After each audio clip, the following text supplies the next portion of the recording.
The alarm clock buzzed at 5:30 in the morning, rolled out of bed and turned it off quickly, trying not to wake his daughter. Emma was still sleeping in the small bed across their tiny room, her dark hair spread across the pillow like spilled ink.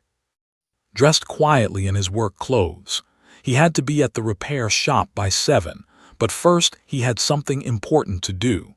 He grabbed the water containers he had filled the night before and picked up his medical bag. Everything was ready. Emma stirred as he moved around the room. She opened one eye and looked at him. "Going to see Grandpa Dragon," she whispered. "Yes," said softly, "wanna come?" Emma was already climbing out of bed. She was 8 years old and never missed a chance to visit their special friend. She dressed quickly in her school clothes and grabbed the bag of food scraps they had saved from dinner. They left their small house and walked through the quiet colony settlement. Most people were still sleeping. The artificial lights that served as their sun were just beginning to brighten, like this time of day when everything was peaceful. The settlement was not large. There were maybe 300 people living here on this distant world. Most of them worked in the mines or the processing plants. A few, fixed the machines that kept everything running. It was not an exciting life, but it was safe and honest. Emma skipped beside him as they walked toward the edge of town. She was always happy in the morning, wished he had her energy and optimism. "Dad, do you think Grandpa Dragon will teach me more about the stars today?" Emma asked. "Maybe," said, "if his scales are feeling better." They reached the edge of the settlement and started walking toward the crystal caves. Most colonists avoided this area. They thought it was dangerous. Some believed strange creatures lived in the deep caves. They were not completely wrong. The path to the caves was rough and rocky. Had walked it so many times that he could do it with his eyes closed. Emma knew the way just as well. They had been making this trip every morning for almost a year. The caves were beautiful in their own way.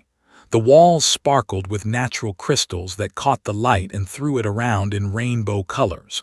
The deeper they went, the more amazing the formations became. Some crystals were as tall as trees.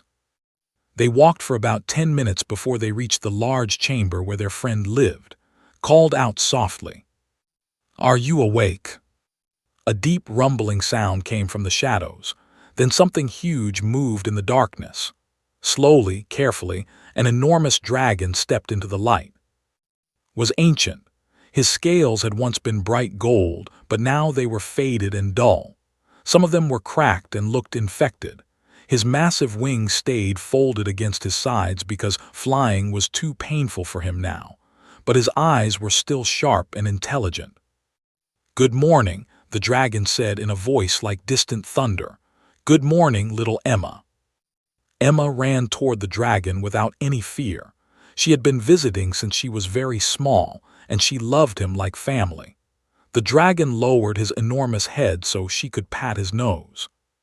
"Hi, Grandpa Dragon," Emma said cheerfully. "We brought you fresh water and some leftover chicken from dinner." "You are too kind to an old dragon," said, but could hear how happy he was to see them. Began his daily routine. First, he checked the water supply. Could not easily reach the natural spring in his cave anymore, so had built a simple system to bring fresh water closer. He refilled the containers and checked that everything was working properly. Then he examined the infected scales on side. The dragon's immune system was weak with age, and without proper care, infections could become serious problems. "This one looks much better," said as he cleaned a scale with antiseptic solution.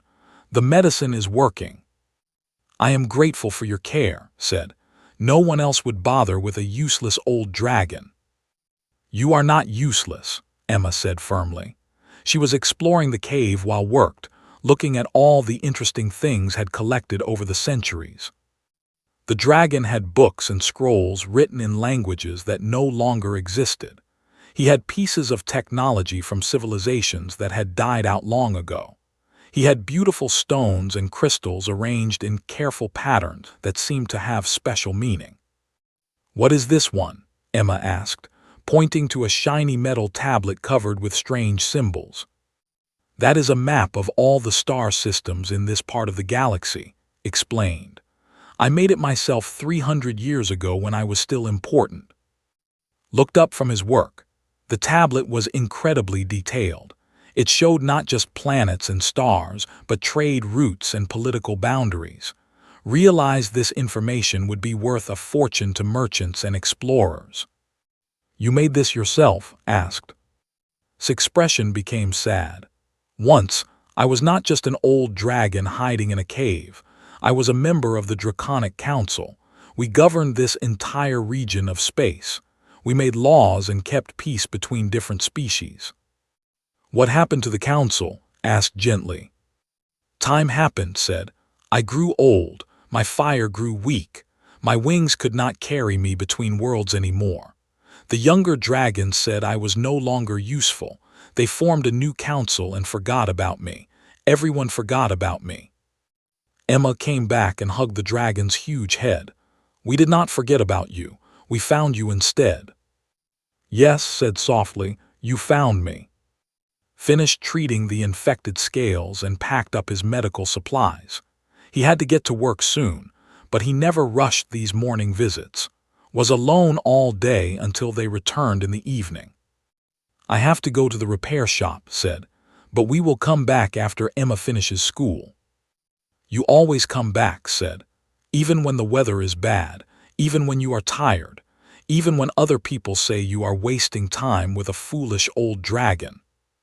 "You are not foolish," said, "you are our friend." As they walked back toward town, Emma chattered about all the things had shown her. She was learning more from the old dragon than she learned in school. New history that went back hundreds of years. He understood science and mathematics that most teachers had never heard of. Listened to his daughter and felt proud. Emma was smart and kind and fearless.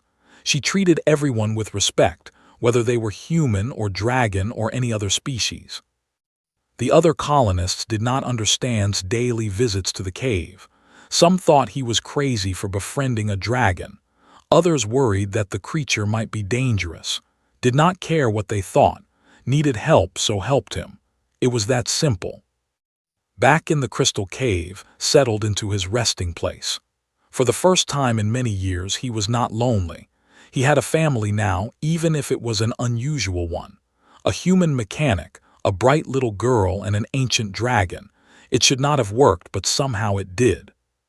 Tomorrow, and Emma would come back. Tomorrow would be another good day. Closed his eyes and dreamed of better times, both past and future. 3 months had passed since first found in the crystal caves. What began as simple kindness had grown into something deeper and more meaningful. The daily visits had become the most important part of each day for all 3 of them. Had learned to read the dragon's moods and needs. On days when old joints hurt badly, brought stronger pain medicine that he traded for at the medical center. When the dragon seemed lonely and sad, would stay longer and talk about simple things like the weather or what Emma had done at school. Emma had become completely comfortable around the massive creature. She would climb on his back and slide down his tail like it was a playground slide. The dragon was always gentle with her, moving slowly and carefully whenever she was nearby. Today felt different though, seemed more alert and interested than usual. His golden eyes were bright with something that looked like excitement. "I have been thinking about Emma's education," the dragon said as cleaned his infected scales. Paused in his work. Emma was smart, but the colony school was very basic. The teachers did their best with limited resources, but they could only teach elementary subjects. "What about her education?" asked. "She is an extraordinary child," said, "but she is learning nothing that challenges her abilities. Simple addition, basic history, elementary reading. She could master advanced mathematics and complex science if someone taught her properly." Emma looked up from where she was sorting through his collection of ancient books. "What kind of advanced mathematics?" "Quantum calculations, stellar mechanics, probability theory," explained. The mathematics that describe how the universe actually works. It is beautiful and elegant like music made of numbers. Felt a familiar heaviness in his chest. He wanted the best possible education for Emma, but advanced schooling cost money he did not have. They barely managed to pay for their basic needs. "I would like to teach her myself," said quietly, "if you would permit it." Stared at the dragon in surprise. "You would really do that?" "I was once considered an excellent teacher," said with quiet pride. "I educated young dragons in the principles of governance and law. I explained the relationships between different species and cultures. I have knowledge that spans 8 centuries. Emma's eyes grew wide with excitement. "Would you really teach me, Grandpa Dragon?" "I would consider it an honor," replied solemnly. From that day forward, their morning routine expanded. After finished the medical care, would give Emma lessons. The dragon taught her mathematics using the crystal formations in the cave as visual examples. He explained history by telling stories of events he had personally witnessed. He showed her detailed star maps and described how different civilizations had risen and fallen over time. Emma learned faster than had ever seen anyone learn anything. Within weeks, she was solving mathematical problems that would challenge high school students. She could point to star systems on ancient maps and explain their political and economic history. Watched his daughter grow more intelligent and confident every day, but he also saw how much the teaching meant too. The dragon had purpose again. He was useful and valued. In return, worked even harder to improve living conditions. He brought salvaged parts from broken machines at the repair shop and built better systems for the cave. He installed a water heating unit so could have warm baths for his aching joints. He set up lighting that would not hurt the dragon's sensitive old eyes. One evening, while they worked together to repair an ancient environmental control system, asked a personal question. "You have never spoken about Emma's mother," the dragon said carefully. His hand stopped moving. He was quiet for a long moment, thinking. "Her name was," said finally. "She died when Emma was 3 years old. There was an accident during transport between here and the inner colonies." "I am deeply sorry," said. "That must have been very difficult for you." Nodded. "Was the smart one in our family. She was a real teacher with proper training and education. She had big dreams for Emma's future.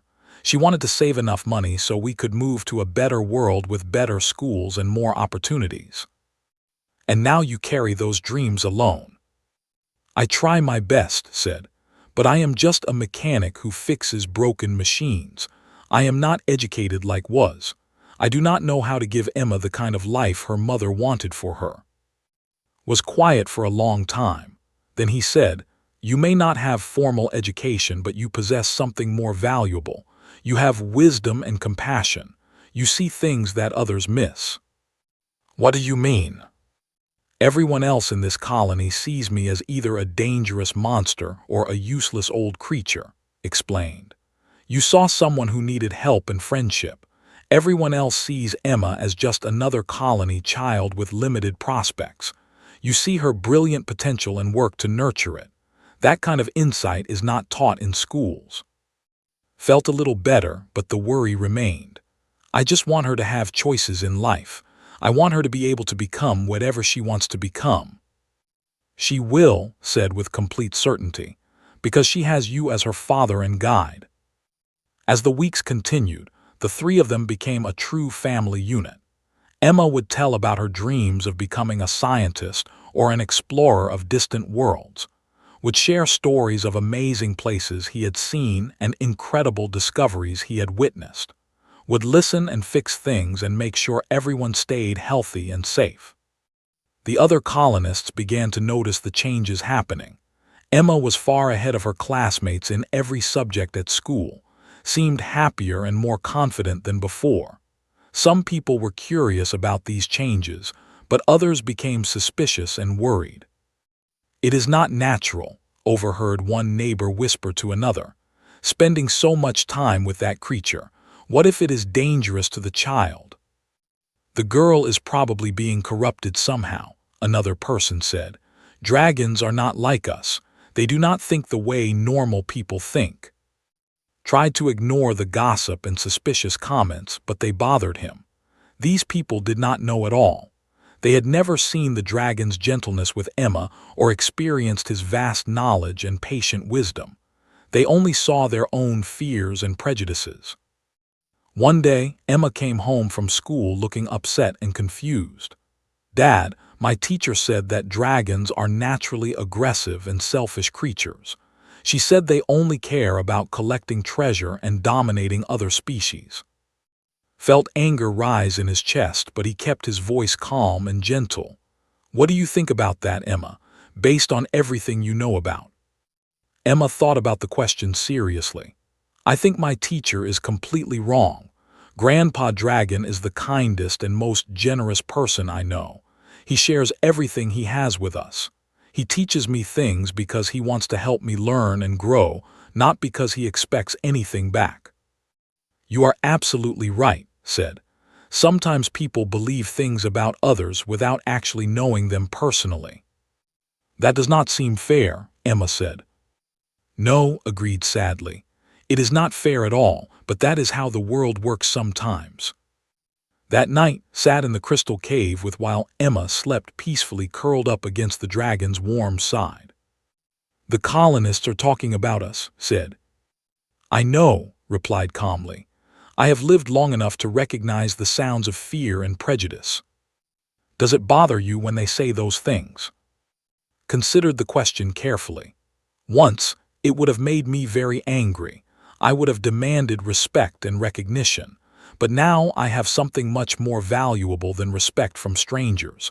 I have genuine love from my chosen family. Smiled family. Yes, that is exactly what we are. The strangest family in the entire galaxy, said with amusement. An ancient dragon, a human mechanic, and a brilliant little girl. I would not change anything about it, said.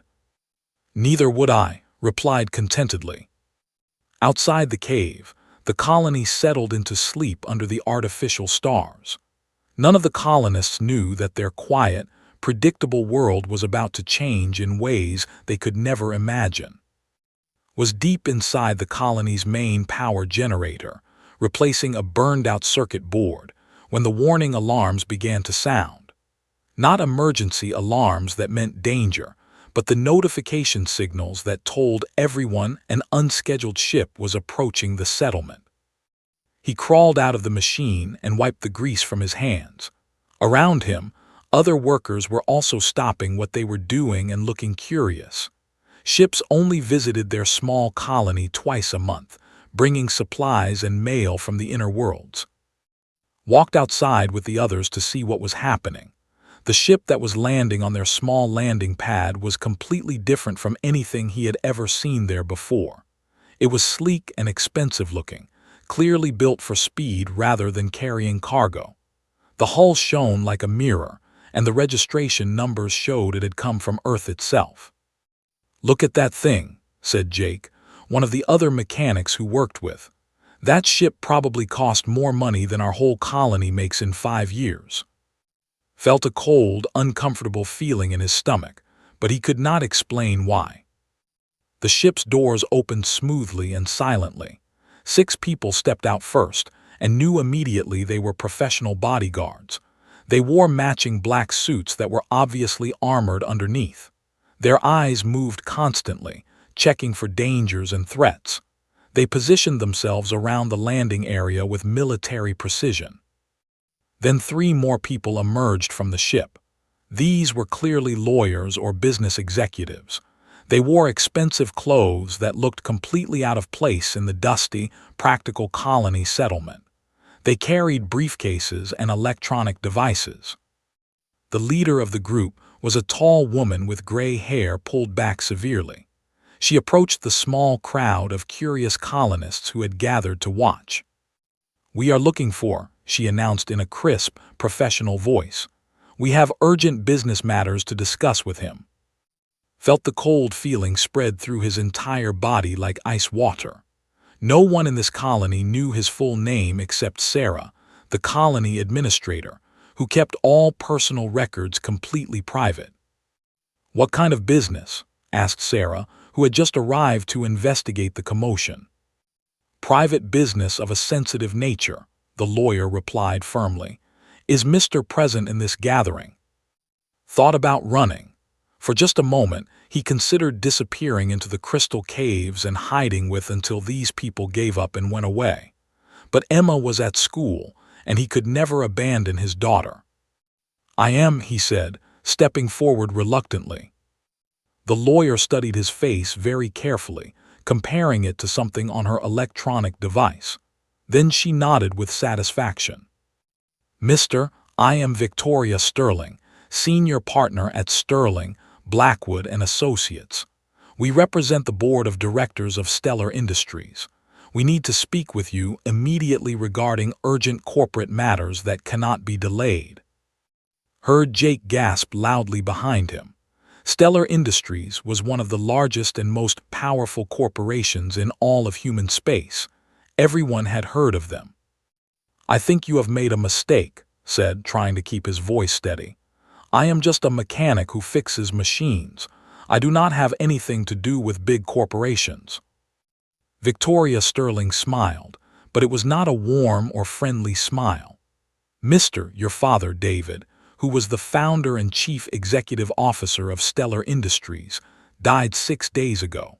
According to his legal will and the corporate charter, you are now the majority shareholder and rightful heir to his position and all company assets."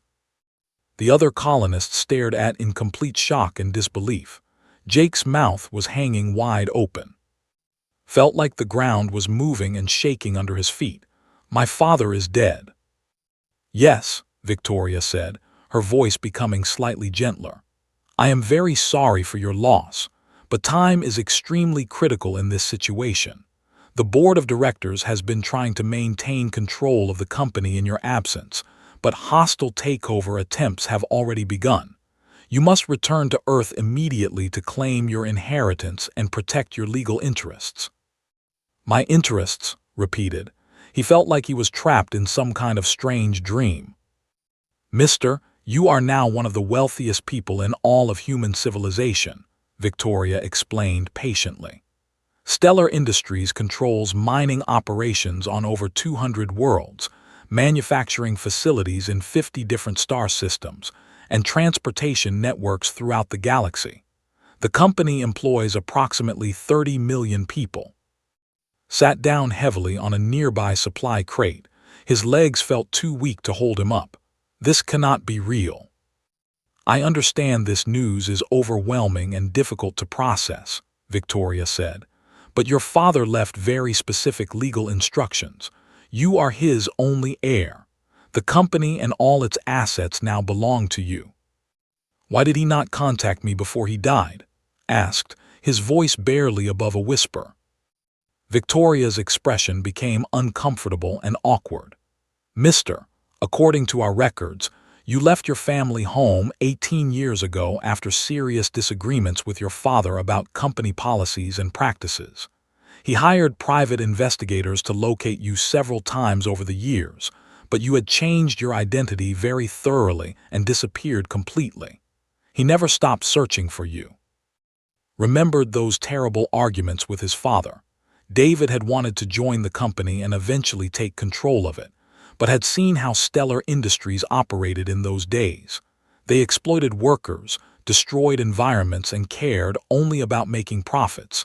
Had refused to be part of such an organization. The fights between them had been bitter and angry. Finally, had left and promised never to return. "He is really dead?" asked quietly. "Yes," Victoria confirmed. "Heart failure, it was sudden but peaceful." Felt a complicated mixture of sadness and anger. His father had been a difficult and stubborn man, but he was still's father. Now David was gone forever, and they would never have a chance to resolve their differences. "What happens if I refuse the inheritance?" asked. Victoria looked shocked and confused. "Mister, with all due respect, This inheritance is worth approximately 800 billion credits. This makes you responsible for the economic welfare of millions of people and the financial stability of dozens of star systems. I never wanted any of this, said. I just want to be left alone to live my life in peace. I am afraid that is no longer possible, Victoria replied. Corporate law requires the legal heir to personally claim the inheritance within 30 standard days of the previous owner's death, or control of the company automatically defaults to the board of directors. Today is day 23. Stood up and started walking toward the settlement. I need time to think about this. Mister, please wait, Victoria called after him. There are other serious complications you need to understand. News of your father's death and your inheritance has been leaked to the media networks. By now, every news service in human space knows who you are and where you are located. This colony will be swarming with reporters, fortune hunters, and possibly kidnappers within the next few hours. Stopped walking abruptly. Emma, where is my daughter? At the school building, Sarah answered. What is happening here? I need to get Emma right now, said, starting to run, and I need to talk to. Who is? Victoria asked, but was already running and did not answer. At the school, found Emma in her classroom, working on an advanced mathematics problem that had taught her. When she saw the expression on her father's face, she immediately knew something was very wrong. Dad, what happened?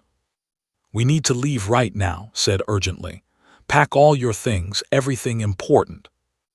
Are we moving again? Emma asked. They had moved several times when she was younger, always staying ahead of something had never fully explained. Maybe, said, I do not know yet. As they hurried back to their small house, tried to make sense of everything that was happening. He had spent 18 years building a simple, quiet life away from his father's world of corporate power and corruption. Now that peaceful life was ending, whether he wanted it to or not. The lawyers and bodyguards were waiting at his house, along with what appeared to be a small army of assistants and technical specialists. Mister, Victoria said as he approached, we have taken the liberty of securing your residence and beginning preparations for immediate departure. Time is extremely short. I have not agreed to go anywhere, said firmly. Victoria's expression became very serious and concerned. Mister, let me be completely clear about your current situation. You are now one of the most valuable and important people in human civilization. Every criminal organization, every hostile corporation, and every unstable government in the galaxy has an interest in either controlling you or eliminating you. Your life, and your daughter's life, are in extreme danger as long as you remain here without proper protection. Looked at Emma, who was listening with wide, frightened eyes. He had tried so hard to keep her safe and give her a normal, happy childhood. Now that was no longer possible. I need 1 hour, said, to say goodbye to someone important. Victoria looked at her expensive watch. Mister, we really should leave immediately for your safety. 1 hour, said with determination, or I refuse to go at all. Victoria sighed in frustration. Very well, but the bodyguards must accompany you for protection. Nodded reluctantly. He took Emma's hand and started walking toward the crystal caves. Behind them, the lawyers and bodyguards followed at a respectful distance. Needed to tell what was happening. He needed to say goodbye to the only real family he had known for years. And somehow, he needed to figure out what to do with the rest of his completely changed life. The bodyguards had never seen anything like in their entire professional careers. When the enormous dragon emerged from the shadows of the crystal cave, 3 of them immediately reached for their weapons before quickly raised his hand to stop them. He is a friend, said firmly. Put your weapons away immediately. Sir, the lead bodyguard said carefully, our job is to protect you from all potential threats. The only threat here is your ignorance and fear, replied sharply. He is family to us. Studied the armed humans with his ancient, intelligent eyes. So, the dragon said in his deep, rumbling voice, the truth finally catches up with you. You knew who I really was? Asked, surprised and confused. I suspected for some time, replied calmly.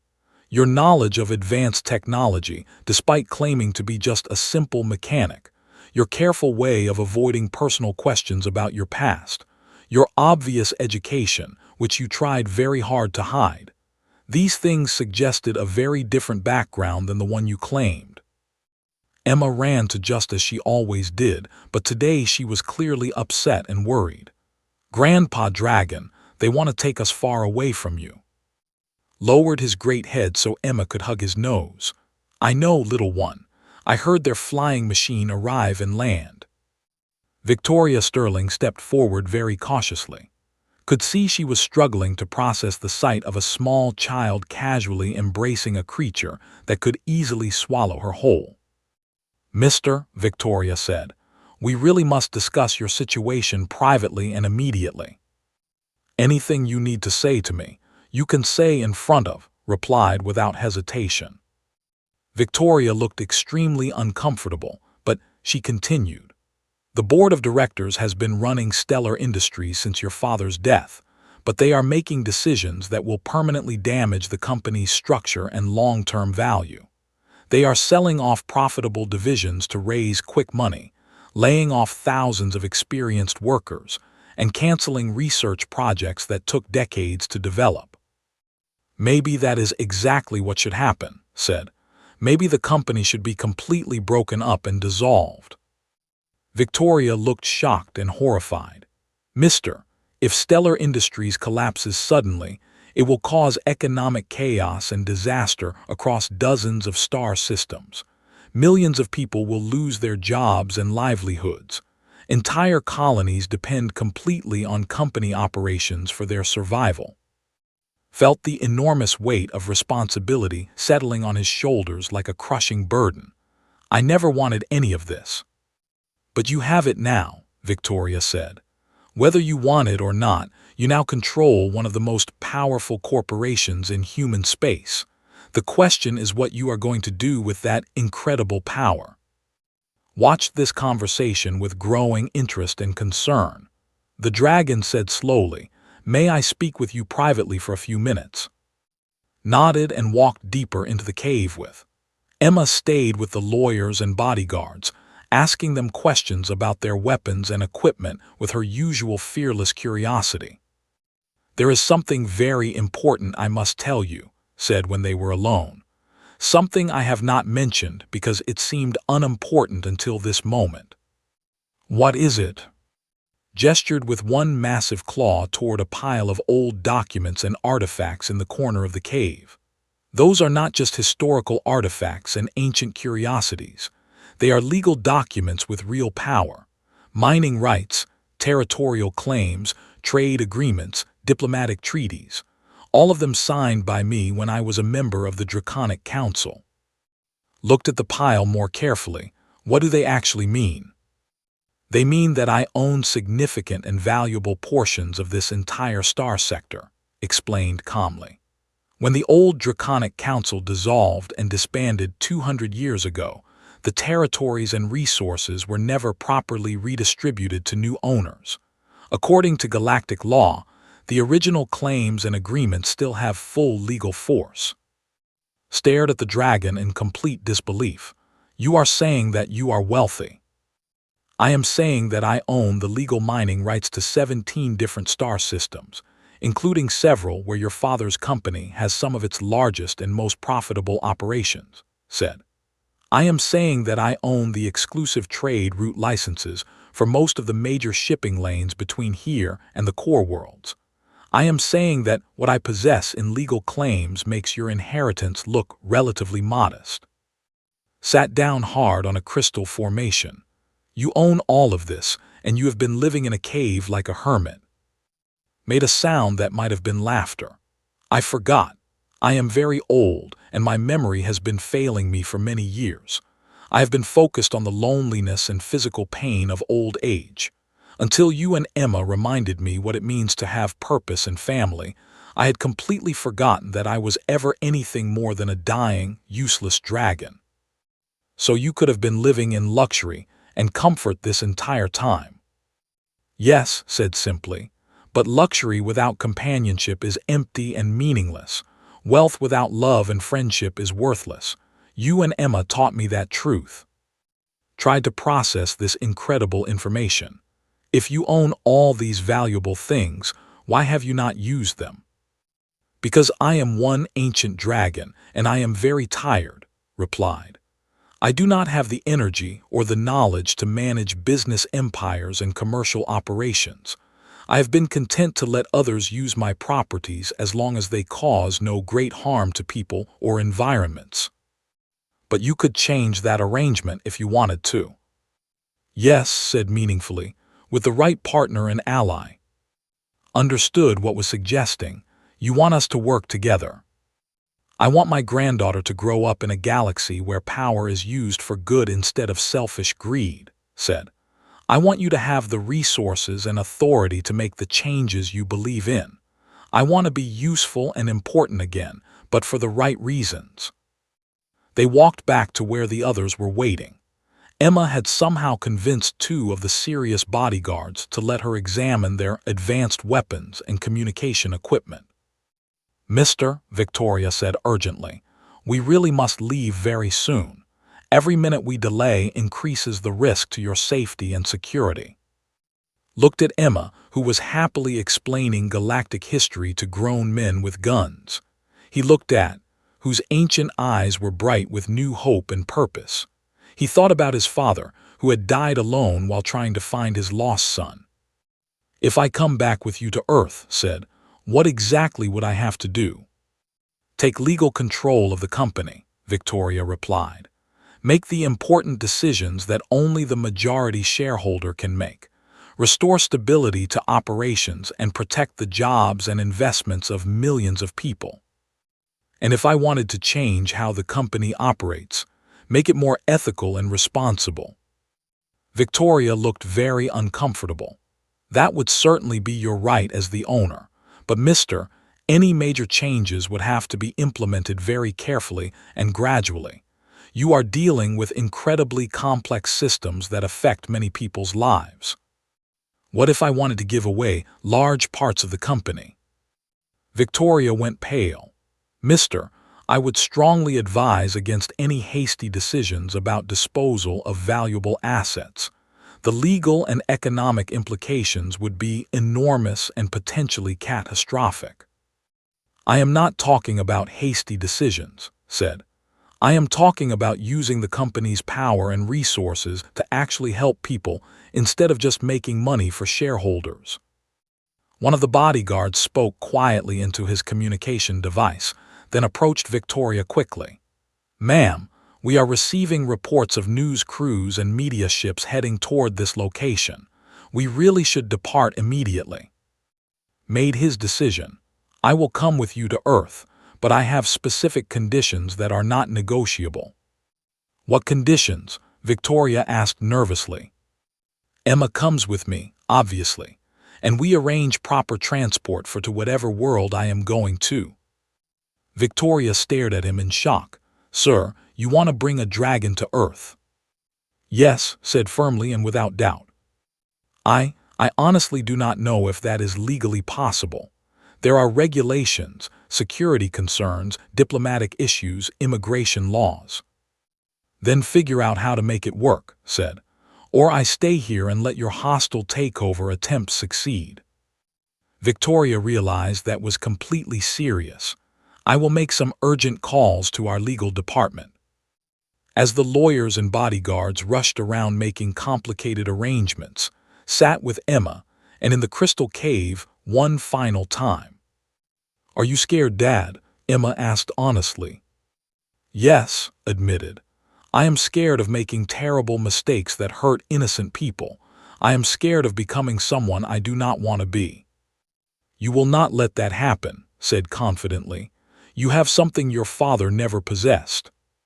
What is that? You understand the difference between having power and using it wisely, replied. And you have us to remind you and guide you if you ever forget that difference." Emma smiled brightly. "Besides, you are not going to be alone anymore. We are going to stick together no matter what, right?" Hugged his daughter and placed a gentle hand on warm scales. "Right, we are family. Real families stay together through everything." Outside the cave, he could hear the lawyers arguing frantically with government officials about dragon immigration policies and diplomatic protocols. Smiled despite his worry. This was only the beginning of the complicated new life that awaited them all. But for the first time since the lawyers had arrived, felt hopeful instead of just afraid. He had a plan now, and more importantly, he had people who believed in him and supported him. That was going to make all the difference in the world. 6 months later, stood in the enormous boardroom of Stellar Industries on Earth, looking out at the most powerful business leaders in human space.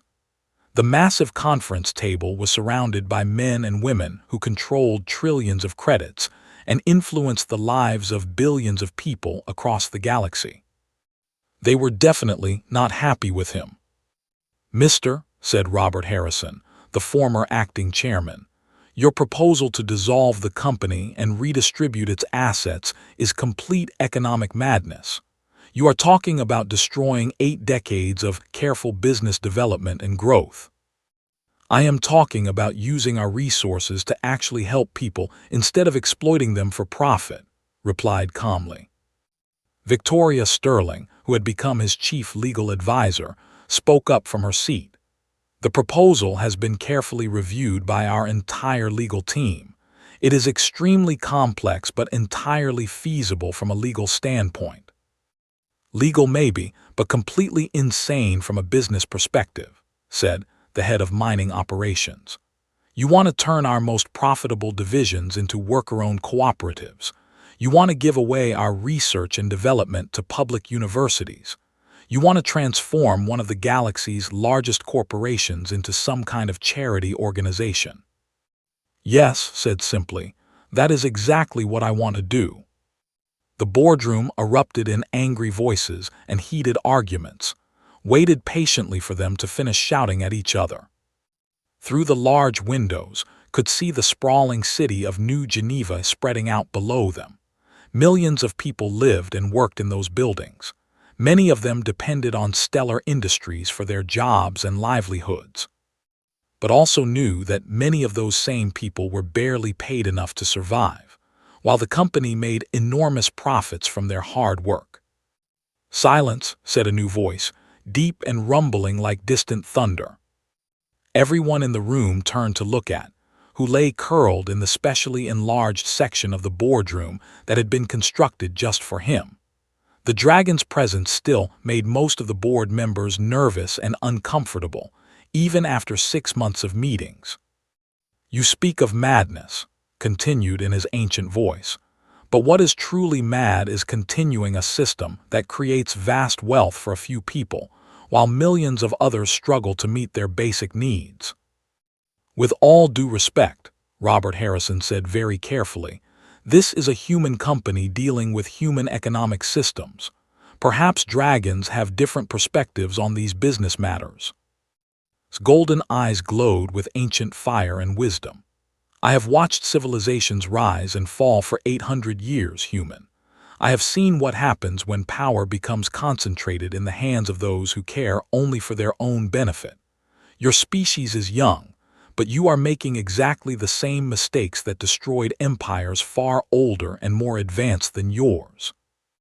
Emma, who was sitting at a smaller table doing her advanced mathematics homework, looked up from her calculations. "The old dragon empire collapsed because the elderly dragons forgot to care about the young dragons," she said matter-of-factly. "Grandpa Dragon told me the whole story." The board members looked very uncomfortable at being lectured by a 10-year-old child. Smiled proudly at his daughter, then addressed the room again. "I understand your concerns about the economic implications of my plan, but let me show you some important information." He activated the holographic display system in the center of the table. Complex charts and graphs appeared floating in the air above them. These are economic projections based on the new business model, explained. When workers own shares in their companies, productivity increases by an average of 30%. When research is shared instead of hoarded, technological advancement accelerates exponentially. When communities have genuine economic stability, consumer spending creates sustainable growth instead of boom and bust cycles.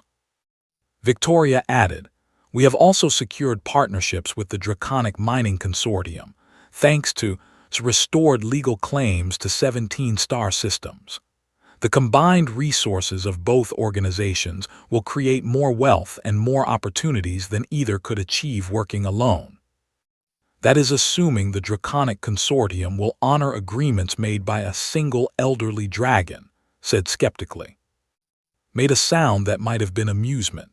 "Yesterday, I received official recognition from the new Draconic Council as the legitimate heir to all former territorial claims and mining rights. I am no longer just one elderly dragon living in a cave. I am once again a recognized power in galactic politics and commerce." Had been amazed by how quickly situation had changed and improved. When news of the dragon's vast holdings had spread throughout the galaxy, younger dragons had come from distant worlds to pay their respects. The new Draconic Council, which had struggled for legitimacy since its formation 50 years earlier, had eagerly embraced as a living link to their ancient traditions and legal heritage. "The point is," continued, "we have an unprecedented opportunity to prove that business can be both profitable and ethical. We can show the entire galaxy that humans are capable of using power responsibly to benefit everyone, not just themselves." "And if your idealistic experiment fails completely?" Robert Harrison asked. "If this whole thing collapses and takes the entire economic structure down with it?" Was quiet for a moment, thinking carefully. Then he said, "If it fails, at least we will have failed while trying to do the right thing instead of succeeding at doing the wrong thing." "That is a very expensive moral stance to take," said dryly. "Some things are more important than money," replied simply. The arguments and debates continued for several more hours, but had made his decision months ago. The board could advise him and offer their opinions, but they could not overrule him. As the majority shareholder, he had the legal authority to reshape the company however he chose. Over the following year, his revolutionary plan was implemented in careful stages. Worker cooperatives were established in mining operations throughout human space. Research and development was shared freely with universities and independent scientists. Company profits were reinvested in education, infrastructure, and environmental restoration projects. Some of the board members resigned in protest and anger. Others, seeing the actual positive results of the new policies, became enthusiastic supporters and advocates. The most dramatic change came in the relationship between human and dragon civilizations, and established the first interspecies business partnership in recorded galactic history. Dragons contributed their vast territorial holdings and centuries of accumulated knowledge. Humans contributed their technological innovation and organizational skills. Emma grew up to become the first human to graduate from a traditional draconic university, where she studied quantum physics under masters who had been working with the fundamental forces of reality for hundreds of years. She also became the first dragon-educated human to earn advanced degrees from Earth's most prestigious human institutions. News services throughout the galaxy covered the amazing story of the human who had given away a fortune to help others. Some journalists called a fool who had wasted an incredible opportunity. Others called him a visionary who was changing the way business operated.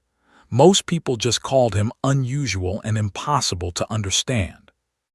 But did not care what strangers called him. He cared that millions of workers now owned shares in profitable companies. He cared that scientific breakthroughs were shared instead of hoarded by corporations. He cared that his daughter was growing up in a galaxy where cooperation was valued more than domination. Most of all, he cared that he had kept his family together through everything. 10 years after Victoria Sterling first arrived at the small colony with lawyers and bodyguards, still visited every single day. The dragon no longer lived in a crystal cave, though. He had a comfortable residence on Earth's moon, where he served as the first director of interspecies educational exchange. Emma, now 20 years old, worked as a research scientist developing new technologies that benefited both human and dragon civilizations. She was also writing her doctoral dissertation on the cultural implications of cross-species family structures.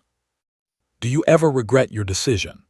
asked one day as they watched Emma explain her latest research discoveries to a group of young scientists from 12 different species. "Giving away all that money and power," replied, "never for a single moment. You could have been the wealthiest and most powerful human in the galaxy." Smiled contentedly. "I am the wealthiest human in the galaxy. I have a daughter who is brilliant and kind and fearless. I have a friend who has taught me more about wisdom and patience than any school ever could. I have work that helps people instead of exploiting them. What more could anyone possibly want?" Made his familiar rumbling laugh. Humans are truly strange creatures. Most intelligent species, when given ultimate power, use it to dominate and control others. But humans use it to lift others up and make their lives better. "Not all humans," said honestly, "but some of us try to do the right thing." "Yes," agreed warmly. "Some of you try, and that makes all the difference in the universe." As they watched Emma demonstrate a new technology that would provide clean energy to poor colonies throughout the galaxy, felt the deep satisfaction that came from using power wisely and responsibly. He had inherited a corporate empire built on exploitation and greed. He had transformed it into something that proved business could be both profitable and ethical. He had shown the galaxy that humans could choose compassion over profit, cooperation over domination. But most importantly, he had kept the simple promise he made to a lonely dragon in a crystal cave. He had come back every day. He had remained loyal to his chosen family, no matter how much his world had changed. That was humanity's greatest strength. Not their technology or their wealth or their military power, but their capacity to love others and remain faithful to those they cared about, regardless of personal cost. It was a lesson worth 800 billion credits, and would gladly pay that price again and again.